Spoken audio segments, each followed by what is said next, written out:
মাননীয় প্রধানমন্ত্রী, সম্মানিত সভাপতি ও উপস্থিত সুধীবৃন্দ, ইহার চেয়ে হতেম যদি অনেক কিছুই তো হতে ইচ্ছে করে, কিন্তু বাবার অত্যাচারে কি কোনো কিছু করার বা হওয়ার সত্যিই জো আছে? এই তো কদিন আগে বাসার সবাই মিলে নাটক দেখতে বসেছে। আমিও পরিবেশের গন্ধ শুকে আস্তে আস্তে এগোচ্ছি কোনো রকমের দর্শকের সারিতে জায়গা দখল করার জন্যে। অমনি বাবা গুরুগম্ভীর কণ্ঠে আদেশ জারি করলেন, দুদিন পরে তোমার পরীক্ষা, এখন তোমার এসব নাটক ফাটক দেখা চলবে না। কি আর করা, দরজার চৌকাঠ থেকেই ফিরে যেতে হলো। যেতে যেতেই শুনতে পেলাম নাটকের ছেলেটি তার বাবাকে বলছে, আমি এবার পরীক্ষা দেব না। ইস, আমি যদি এমন করে বলতে পারতাম, এই নাটকের ছেলেটির মতো হতাম। কিন্তু এ তো শুধু নাটকেই সম্ভব।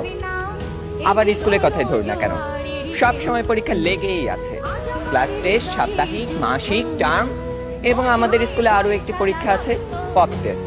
অর্থাৎ বলা নেই কওয়া নেই, স্যার ম্যাডাম ক্লাসে এসে দুম করে বললেন, তোমাদের পরীক্ষা নেব। কি জ্বালা, এমনিতেই পরীক্ষার ভয় বাঁচি না, তা আবার এই পপ টেস্টের ভয় রাত দিন কাঁটা হয়ে থাকতে হয়। জনান্তিকে বলে রাখি, আমি যদি দেশের প্রধানমন্ত্রী হই তবে সবার আগে এই পরীক্ষা ব্যবস্থাটা তুলে দেব। এরই মধ্যে একজন বন্ধু ইশারা করলো, এনেছি। বুঝতে পারলাম গতকাল তাকে হুমায়ুন আহমেদের বোতল ভূত বইটা আনতে বলেছিলাম।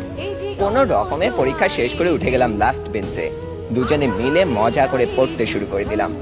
গল্পে আছে হুমায়ুন ভূত পোষে, তাও আবার বোতলে করে পকেটে রাখে। সে ভূতের খাবার চাঁদের আলো। ক্লাসের একজন যখন একথা বলে দিল, তখন অঙ্ক স্যার বোতলটা নিয়ে ভূতটাকে এক ঢোকে পেটের ভিতর চালান করে দিলেন। অমনি স্যারের পেটের ভিতর গুড়গুড় শব্দ উঠতে শুরু করলো, আর তিনি হেঁচকি তুলতে লাগলেন। দম ফাটিয়ে হাসতে যাব, হঠাৎ কানে টান পড়তেই শটান দাঁড়িয়ে গেলাম।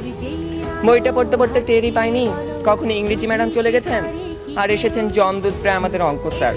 বইটা নিয়ে গেলেন হেড স্যারকে জমা দেবেন বলে। তার মানে আরো এক দফা শাস্তি।